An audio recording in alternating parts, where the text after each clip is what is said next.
আশা করছি ভালো আছো। আমরা এখন শরৎকালে অবস্থান করছি, আর আমাদের গতকাল তারিখটা ছিল 23/9/2024 এবং 23শে সেপ্টেম্বর। তোমরা কি জানো এই 23শে সেপ্টেম্বর হচ্ছে আমাদের দিন ও রাত সমান হয়। শুধু আমাদের না, পুরো পৃথিবীতেই দিন ও রাত সমান হয় হচ্ছে 23শে সেপ্টেম্বর। তো এখন যতই আস্তে আস্তে দিন যাবে আমাদের রাতের পরিমাণটা বেড়ে যাবে এবং দিনের পরিমাণটা কমে যাবে, মানে আমরা রাতের সময়টা বেশি পাবো। তো এই জন্য এখন আমাদের যেহেতু রাতের সময়টা বেশি পাবো, এই জন্য আমরা কী করবো, ওই সময়টা নষ্ট করবো না, আমরা বাসায় বসে বেশি বেশি পড়াশোনা করবো। আমি হুসনে আরা হেনা, প্রভাষক, Narayanganj high school and college.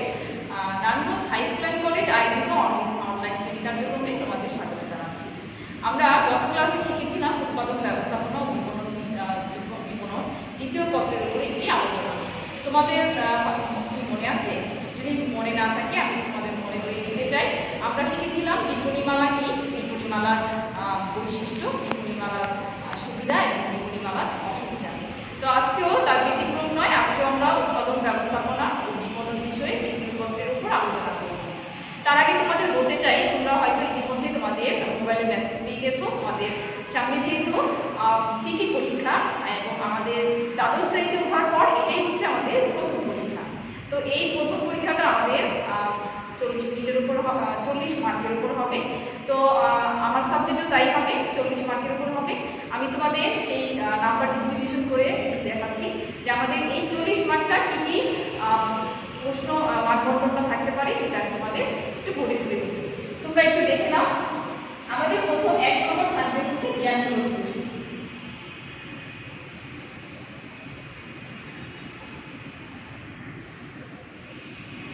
জ্ঞানমূলক প্রশ্ন আমাদের 10টা থাকবে এবং সেগুলোর মান হচ্ছে 1 করে 10। দ্বিতীয় যে অংশটি থাকবে সেটি হচ্ছে অনুধাবনমূলক প্রশ্ন।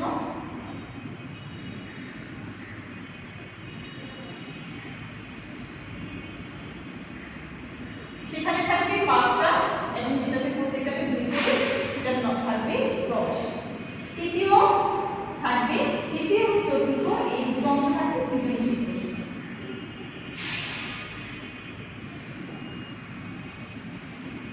সৃজনশীল প্রশ্ন আমাদের দুটাতে অ্যান্সার করতে হবে এবং প্রতিটাতে 10 করে, এই হচ্ছে 20। তাহলে আমাদের টোটাল দাঁড়াচ্ছে কত? টোটাল হচ্ছে 40। এবং তোমাদের নিশ্চয়ই মনে আছে তোমাদের পাস মার্কটা হবে কত? 40-এ আমাদের 16 পেতে হবে। কিন্তু আমরা যেহেতু এখন বাসায় অবস্থান করি বেশি সময়, কিন্তু আমাদের 16 পেতেই হবে এমন কোনো কথা নেই। আমরা চেষ্টা করবো আমরা যাতে 40-এ 40 পাই। তো আমরা আজকে যে বিষয় নিয়ে আলোচনা করবো সেটি আমি তোমাদের বলে তুলে দিচ্ছি। আমরা আজকে উৎপাদন ব্যবস্থাপনা ও বিপণন দ্বিতীয় পত্রের 10ম অধ্যায়ের উপর আলোচনা করবো এবং আজকেই আমাদের পরীক্ষা হওয়ার পূর্বের যে ক্লাস, এটাই হচ্ছে আমাদের আজকে শেষ ক্লাস। তো আমি আশা করছি তোমরা ক্লাসটি মনোযোগ দিয়ে উপভোগ করবে। তো আমরা যেই আজকে যে আলোচনা করবো সেগুলো আমি তোমাদের তুলে দিচ্ছি, তোমরা দেখে নাও। আজকে আমরা শিখবো ডিপার্টমেন্টাল স্টোর।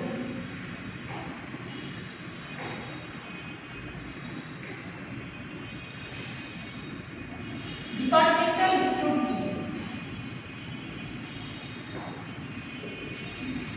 বা ডিপার্টমেন্টাল স্টোরের ধারণা। আমরা ইংরেজিতে বললে ডিপার্টমেন্টাল স্টোর বলবো আর বাংলায় বললে বিভাগীয় বিপণনী বলবো। তো দ্বিতীয় যে সেটা শিখবো হচ্ছে ডিপার্টমেন্টাল স্টোরের বৈশিষ্ট্য।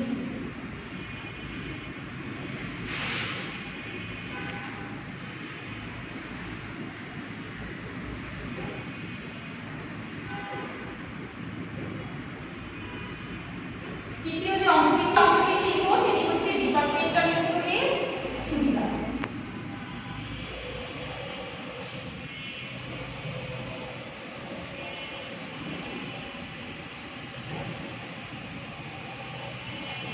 চতুর্থ যে অংশটি শিখবো সেটা হচ্ছে ডিপার্টমেন্টাল স্টোরের অসুবিধা।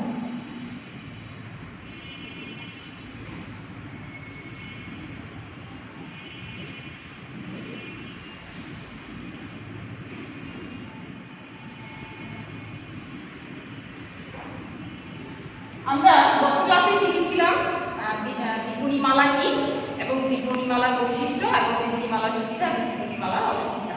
তো বিপণীমালা এবং ডিপার্টমেন্টাল বা বিভাগীয় বিপণী যেটা বলে, দুটো একই জিনিস কিন্তু কিছুটা পার্থক্য আছে। যেমন আমরা বিপণীমালাতে শিখেছিলাম সেটা দেশ বিদেশ দুই জায়গাতেই হয়ে থাকে, বাট বিভাগীয় বিপণী বা ডিপার্টমেন্টাল স্টোরটা শুধুমাত্র দেশীয় অবস্থান করে, এটা বাহিরে কোনো অবস্থান করে না। তো আমরা ডিপার্টমেন্টাল স্টোরের ধারণা বা সংজ্ঞাটা বলতে পারি যে দুই বা ততোধিক ব্যক্তি বা মূলত ক্রেতা বিক্রেতার মধ্যে যখন একই দেওয়ালে অবস্থিত, একই মালিকানায় পরিচালিত যখন কোনো ক্রয় বিক্রয় সংঘটিত হবে, সেটাই হচ্ছে ডিপার্টমেন্টাল স্টোর।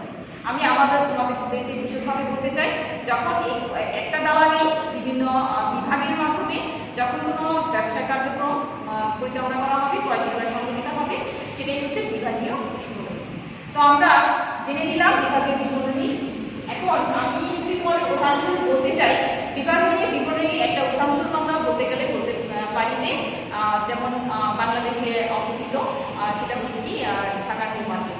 সেখানে দেখা যায় সুই থেকে শুরু করে একদম কারখানার বা গাড়ির যন্ত্রাংশ বা একটা প্লেন সহকারে যাবতীয় জিনিস ওই ডিপার্টমেন্টাল স্টোর থেকে কেনা যায়। মোট কথা, পণ্যের বিভাজন অনুযায়ী, পণ্যের বিভাগ অনুযায়ী আলাদা ভাগে ভাগ করে যখন একই দালানে কোনো পণ্য ক্রয় বিক্রয় করা হবে, সেটাই হচ্ছে বা একই মালিকানাধীন সংগঠিত হবে, সেটাই হচ্ছে বিভাগীয় বিপণী। এবার জানবো ডিপার্টমেন্টাল স্টোরের বৈশিষ্ট্য। তো এই যে আমরা প্রথমেই বলে নিয়েছিলাম যে ডিপার্টমেন্টাল স্টোরগুলো মূলত একই দালানে অবস্থিত হয়। তো আমরা একই দালানে যেহেতু অবস্থিত হয়, সেক্ষেত্রে এদের কিছু বৈশিষ্ট্য রয়েছে। সেই বৈশিষ্ট্যগুলো সম্পর্কে যদি আমরা আলোচনা করতে চাই, প্রথমে বলতে চাই সেটি হচ্ছে বৃহদায়তন খুচরা ব্যবসা।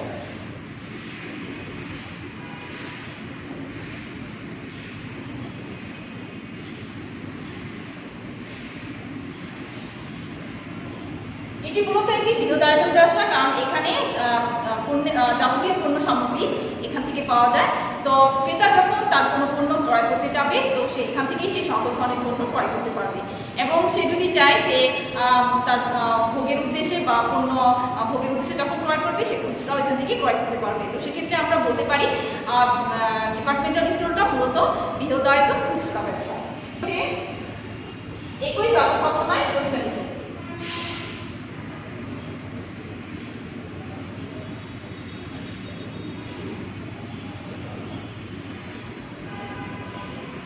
মূলত একই দালানে অবস্থিত হয়, ব্যবস্থাপকও একজনই থাকে, একই ব্যবস্থাপনায় সেটা পরিচালিত হয়, এবং বিক্রেতা সহজেই তার পণ্যটি একই দালানে অবস্থিত হওয়ার কারণে সে সহজে তার পণ্যটি বিক্রয় করতে পারে।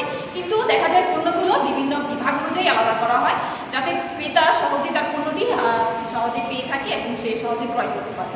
তৃতীয় যে বৈশিষ্ট্য আমরা দেখতে পাচ্ছি, সেটি হচ্ছে একই দালানে অবস্থিত।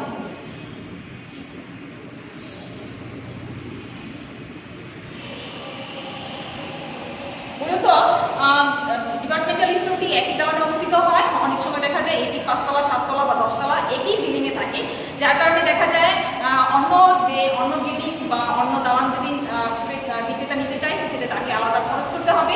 তো একই দালানে অবস্থিত হওয়ার কারণে তার আলাদা খরচের প্রয়োজন হয় না। তো একই দালানে অবস্থিত হওয়ার কারণে সে সহজেই তার ব্যবস্থাপনা কার্যক্রমগুলো সহজে সে মেনটেন করতে পারে। আমরা চতুর্থ যে বৈশিষ্ট্যটি দেখতে পাচ্ছি, সেটি হচ্ছে বিভিন্ন বিভাগে বিভক্ত।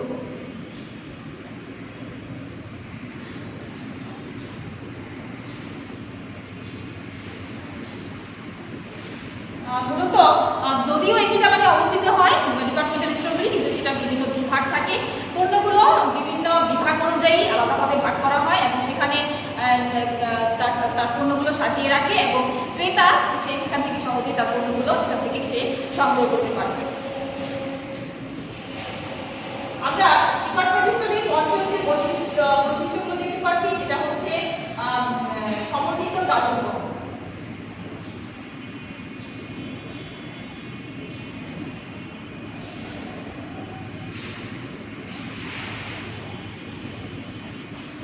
এটি মূলত একটি সমন্বিত কার্যক্রম। দেখা যায় একটি বিভাগের সাথে সমন্বয় থাকে। যদি এক বিভাগে কোনো সমস্যা সৃষ্টি হয়, তো পুরো বিভাগটার মধ্যে একটি বিশৃঙ্খলা সৃষ্টি হয়ে যায়। তাই এটা বলা যায় একটি সমন্বিত কার্যক্রম, কারণ একটি মালিকানার ভিত্তিতে এটি পরিচালিত হয়, তাই এটি একটি সমন্বিত করার জন্য। এটি যদিও আলাদা বিভাগ থাকে কিন্তু মূলত কাজগুলো একটা জায়গা থেকেই সংগঠিত হয়, তাই আমি বলতে পারি এটি হচ্ছে একটি সমন্বিত কার্যক্রম। দেখতে পাচ্ছি সেটি হচ্ছে অবস্থান।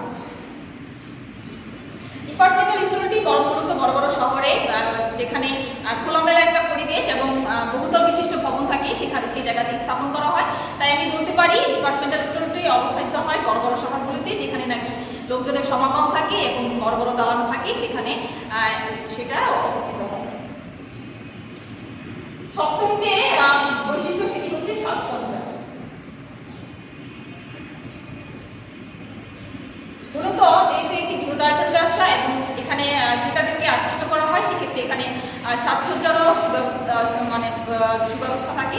তো সাজসজ্জা বলতে আমি এখানে বলতে চাচ্ছি যে ক্রেতা যখন তার পণ্য কিনবে তখন সে যাতে আকৃষ্ট হয় সেভাবে পণ্যগুলোকে সাজিয়ে রাখা হয় এবং তার যাতে আলাদা খরচ করতে না হয়, তার একটা নির্দিষ্ট ট্রলি থাকে, তার পণ্যগুলো সে সহজেই ট্রলিতে বহন করতে পারে এবং অনেক সময় দেখা যায় অন্য বিক্রেতা উপস্থিত না থেকেও সে পণ্যটি সহজেই নিজের থেকেই কালেক্ট করতে পারে এবং সে পণ্যটি ক্রয় করতে পারে।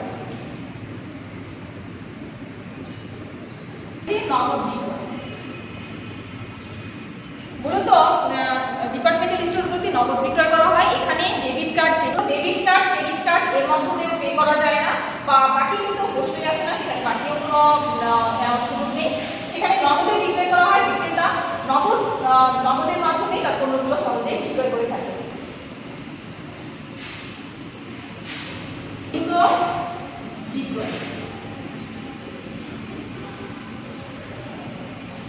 মূলত বিভিন্ন বিভাগ থেকে তারা পণ্য ক্রয় করে বড় বড় বৃহৎ আকারে ক্রয় করে তারা তারপর ছোটো ছোটো লটে তারা বিক্রি করে। সেক্ষেত্রে দেখা যায় প্রথমে তারা একই জায়গায় তারা ক্রয় করে তাদের গুদামজাতকরণ করে রাখে এবং পরবর্তীতে তারা বিভিন্ন বিভাগ অনুযায়ী সেগুলো সাজসজ্জার মাধ্যমে সাজিয়ে রাখে এবং সেটা তাই বলতে পারি আমি এই ডিপার্টমেন্টাল স্টোরটা হচ্ছে কেন্দ্রীভূত বিক্রয়।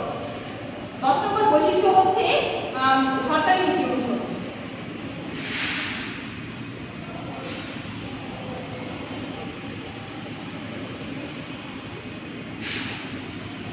প্রত্যেকটা বিষয়েরই সরকারি নীতি থাকে, নীতি নিয়ম থাকে। তো ডিপার্টমেন্টাল স্টোরটি তো ব্যতিক্রম নয়, এখানেও সরকারি নীতি থাকে। তো দেখা যায় এই ডিপার্টমেন্টাল স্টোরগুলোতে যে সরকারি নির্দিষ্ট নিয়ম নীতি আছে সেই নীতি অনুসরণ করেই তারা তাদের পণ্যগুলো বিক্রয় করে থাকে। তো আমি বলতে পারি যে ডিপার্টমেন্টাল স্টোরে এই বৈশিষ্ট্যগুলো আমরা যদি লক্ষ্য করি তো সেক্ষেত্রে আমরা এগুলো দেখতে পাই। আমরা জেনে নিলাম ডিপার্টমেন্টাল স্টোরের বৈশিষ্ট্য। আমরা এই পর্যায়ে জানবো ডিপার্টমেন্টাল স্টোরের সুবিধা। তো যেহেতু ডিপার্টমেন্টাল স্টোরগুলোতে ক্রেতা এবং বিক্রেতা দুই পক্ষ অবস্থান করে, সেক্ষেত্রে দুইজনের দৃষ্টিকোণ থেকে দুই রকম সুবিধা রয়েছে। তো আমরা প্রথমে জেনে নিব ক্রেতার দৃষ্টিকোণ থেকে কী কী ধরনের সুবিধা রয়েছে। তো আমরা প্রথমে জানি সময় ও শ্রম হ্রাস।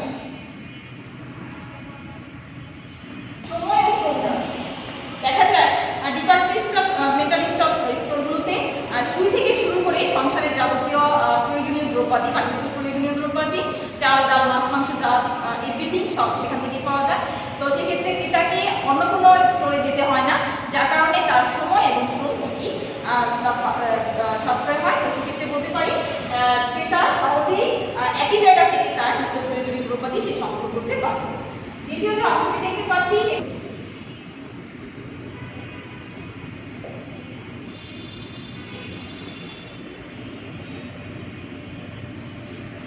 মূলত ডিপার্টমেন্টাল স্টোরগুলোতে একটি আকর্ষণীয় পরিবেশ বিরাজমান করে। সেখানে দেখা যায় বিভিন্ন বিভাগগুলোতে চলাফেরার জন্য সুব্যবস্থা থাকে এবং সেখানে দেখা যায় নাইট গার্ড, দারোয়ান বা সিকিউরিটি গার্ড বা সিসি ক্যামেরা, এই সমস্ত কারণে তার পরিবেশটি সুশৃঙ্খল হয়। অনেক সময় বাচ্চাদের চলাফেরার জন্য নির্দিষ্ট জায়গা থাকে। আবার দেখা যায় ক্রেতা যখন ক্রয় করতে যায় তখন তারা একটা নির্দিষ্ট জায়গা দিয়ে ঢুকে, প্রবেশ পথ থাকে আলাদা এবং বের হওয়ার পথ থাকে আলাদা। দেখা যায় সেখানে একটা আকর্ষণীয় পরিবেশ বিরাজমান হয়। তৃতীয় যে অংশ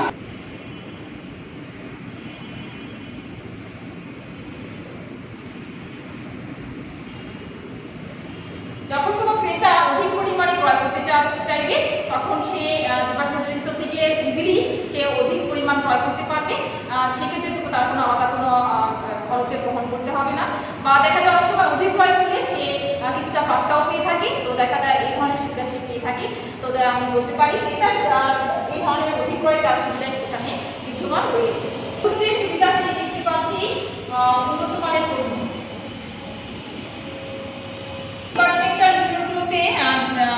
ডিপার্টমেন্টাল স্টোরগুলোতে উন্নত মানের পণ্য রাখা হয়, কারণ দেখা যায় এখানে একটা সুনামের ব্যাপার থাকে। তো দেখা যায় তারা তাদের ব্যবসাগুলো সুনাম নষ্ট করতে চায় না, সেক্ষেত্রে তারা নিম্নমানের পণ্য সেখানে রাখে না, তারা উন্নত মানের পণ্য সেখানে রাখে। এবং দেখা যায় ক্রেতা যদি তার পণ্য ক্রয় করতে চায় সে নিশ্চিন্তে সে তার পণ্যটি ক্রয় করতে পারবে, কারণ সেখানে বিভিন্ন উন্নত মানের পণ্য সেখানে রাখা হয়। মানের দিক থেকে 100% নিশ্চিন্তে ক্রেতা সহজে তার পণ্যটি ক্রয় করতে পারবে।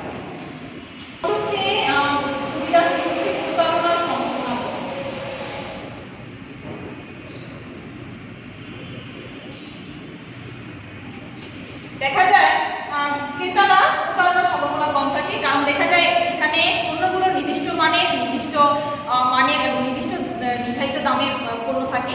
তো সেক্ষেত্রে তাকে দেখা যায় অন্যান্য স্টোরগুলোতে বিক্রেতা তার মনিচ্ছা মতো সে ক্রেতা থেকে দাম নিয়ে নেয়। তো কিন্তু ডিপার্টমেন্টাল স্টোরগুলিতে ফিক্সড প্রাইস হওয়ার কারণে বা নির্দিষ্ট মূল্যের দোকানে হওয়ার কারণে সেখানে ক্রেতা সহজেই তার পণ্যটি ওই দামে পেয়ে থাকে, সেখানে প্রতারণার সম্ভাবনা কম থাকে। তো ক্রেতার দৃষ্টিকোণ থেকে এই ধরনের সুবিধাগুলো রয়েছে। আমরা এই পর্যায়ে জেনে নিব বিক্রেতার দৃষ্টিকোণ থেকে কি কি ধরনের সুবিধা রয়েছে। এবার জেনে নিব যে বিক্রেতার দৃষ্টিকোণ থেকে কি কি ধরনের সুবিধা রয়েছে। প্রথমে আমরা জেনে নিই বৃহদায়তন ক্রয়।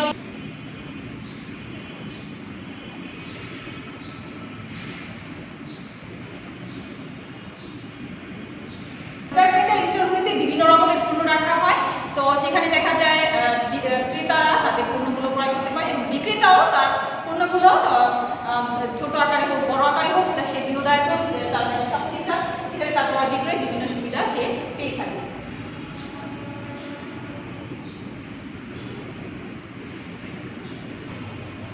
আমরা দ্বিতীয় যে সুবিধা বিক্রেতা সেটা হচ্ছে বিক্রয় বৃদ্ধি। যেহেতু ডিপার্টমেন্টাল স্টোর একটি বড় ধরনের বৃহদায়তন ব্যবসা প্রতিষ্ঠান, সেখানে অনেক ক্রেতার সমাগম হয়, তেমনি বিক্রয় বৃদ্ধি পায় যখন ক্রেতা তার পণ্যটি সম্পর্কে সন্তোষজনক মনোভাব থাকে। তো সে আরও ক্রয় করতে আগ্রহী হয় এবং বিক্রেতাও তার পণ্য দেখা যায় যখন ক্রেতা বেশি বেশি ক্রয় করে তখন বিক্রেতারও বেশি বেশি বিক্রি হয়। তো সেক্ষেত্রে বলতে পারি আমরা ডিপার্টমেন্টাল স্টোরগুলিতে বিক্রেতার বিক্রয় আলটিমেটলি বেশি হয়ে থাকে।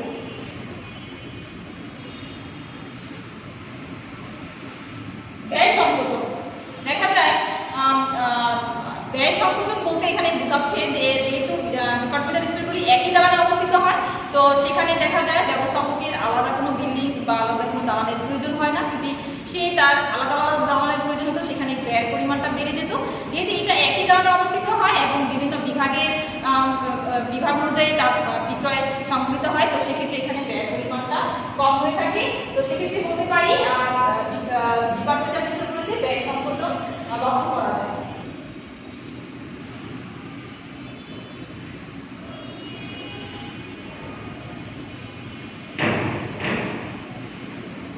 অনেক সময় দেখা যায় নর্মাল যে স্টোরগুলোতে সেখানে দক্ষ পরিচালনার অভাব রয়েছে, দেখা যায় সেখানে অনেক অদক্ষ লোক দ্বারাই পরিচালনা করা হয়। কিন্তু ডিপার্টমেন্টাল স্টোরগুলোতে প্রত্যেকটা বিভাগে দক্ষ লোক দ্বারাই পরিচালিত হয়। তো সেক্ষেত্রে দেখা যায় এখানে দক্ষ পরিচালনা পদ্ধতি বিদ্যমান রয়েছে।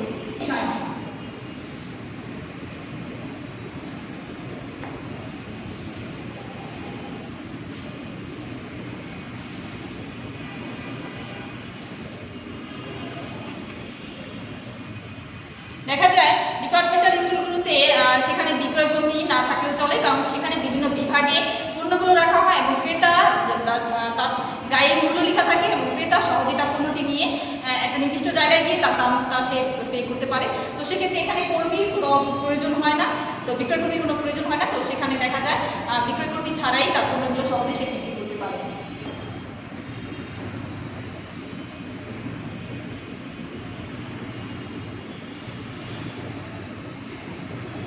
যখন ক্রেতা তার পণ্যটি ভালো মানের পণ্য পেয়ে থাকে তখন সে ভবিষ্যতেও সেখান থেকে পণ্য ক্রয় করতে চায় এবং যখন তার ক্রয় করতে গিয়ে কোনো ঝামেলা তার বহন করতে হয় না, তো সেক্ষেত্রে সেক্ষেত্রে সে ভবিষ্যতেও সেখান থেকে পণ্য ক্রয় করতে চায়, তো দেখা যায় সে স্থায়ী একজন ক্রেতার সৃষ্টি হয়ে যায়, ক্রেতার সৃষ্টি হয়, এবং বিক্রেতারও সে একজন বিক্রেতার দিক থেকেও সে একজন স্থায়ী ক্রেতা পেয়ে যায়, তো দেখা যায় স্থায়ী গ্রাহকের সৃষ্টি হয়ে থাকে। তো বিক্রেতার দৃষ্টিকোণ থেকে এই ধরনের সুবিধাগুলো আমরা লক্ষ্য করলে দেখতে পাই। আমরা যেহেতু বাংলাদেশ একটি উন্নয়নশীল দেশ, তো এখানে ডিপার্টমেন্টাল স্টোর মূলত তেমন বেশি লক্ষ্য করা যায় না, তো তারপরেও যে কয়টাই ডিপার্টমেন্টাল স্টোর এখানে বিদ্যমান রয়েছে সেখানে বিভিন্ন ধরনের অসুবিধাও রয়েছে। তো সেই অসুবিধাগুলো পর্যালোচনা করলে আমরা দেখতে পাই যে প্রথম হচ্ছে অধিক মূলধন।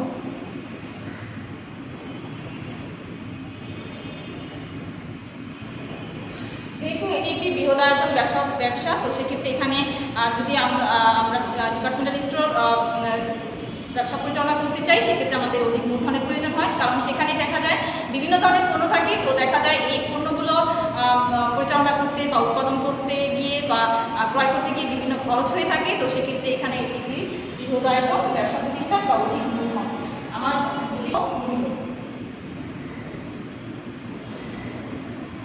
দেখা যায়।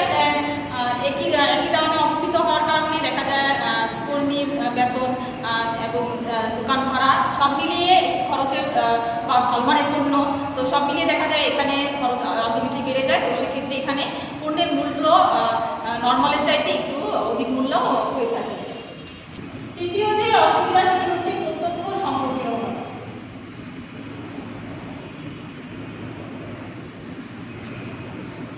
অনেক সময় দেখা যায় ডিপার্টমেন্টাল স্টোরগুলিতে বিক্রয় কর্মী থাকে না, তো সেক্ষেত্রে ক্রেতা নিজেই তার পণ্য সংগ্রহ করে ক্রয় করে থাকে, তো সেক্ষেত্রে এখানে সম্পর্কের থাকে না, তো দেখা যায় প্রত্যক্ষ সম্পর্কটা এখানে নাই বললেই চলে। অসুবিধা সেটি হচ্ছে অত্যাধিক পরিচালন ব্যয়।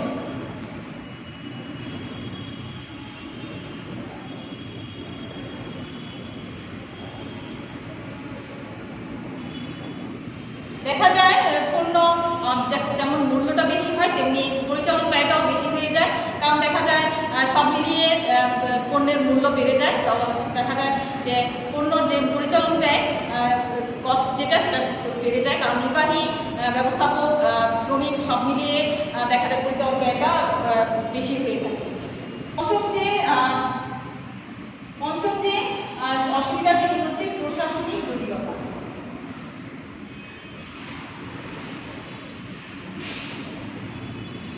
দেখা যায় একই দামে অবস্থিত হওয়ার কারণে অনেক সময় প্রশাসনিক জটিলতার সৃষ্টি হয়, দেখা যায় একটা ফ্লোরের বা অন্য একটা ফ্লোরের সাথে সামঞ্জস্য হয় না, তো সেক্ষেত্রে বিভিন্ন প্রশাসনিক জটিলতার সৃষ্টি হয়ে থাকে। দেখতে পাচ্ছি সেটি হচ্ছে দুর্নামের সম্ভাবনা।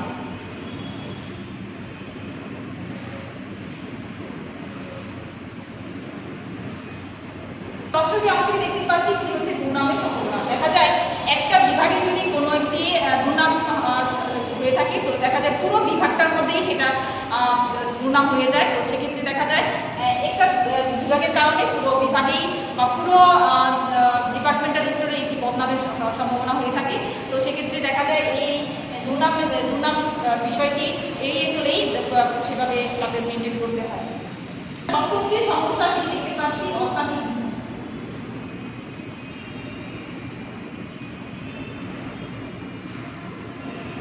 দেখা যায় এখানে ঝুঁকির পরিমাণ বেশি থাকে, কারণ দেখা যায় সাধারণ যারা ক্রেতা তারা এখান থেকে ক্রয় করতে চায় না, তো যার কারণে এখানে ঝুঁকির পরিমাণটা বেশি। অনেক সময় দেখা যায় অনেক পণ্য থাকা সত্ত্বেও ক্রেতারা সহজে ক্রয় করে না, তো দেখা যায় তাদের পণ্য ওভাবে থেকে যায়, তো ঝুঁকির পরিমাণটা আলটিমেটলি বেড়ে যায়। ক্রেতাদের অনীহা।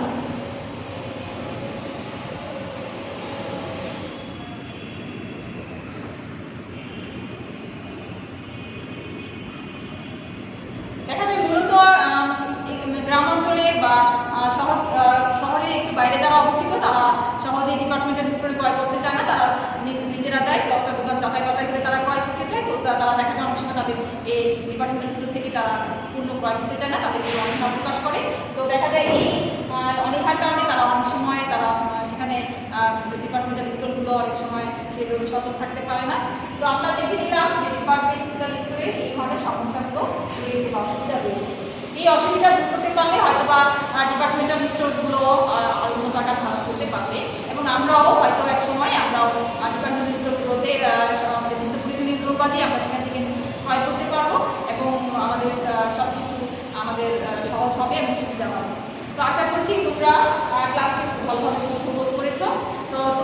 সামনে পরীক্ষা, এখন তোমরা মনোযোগ দিয়ে সব পড়বে এবং আশা করছি সবাই ভালো ফলাফল করবে। আর বাসায় নিরাপদে থাকবে, সুস্থ থাকবে এই প্রার্থনা করছি। তো সবাই ভালো থেকো, সুস্থ থেকো।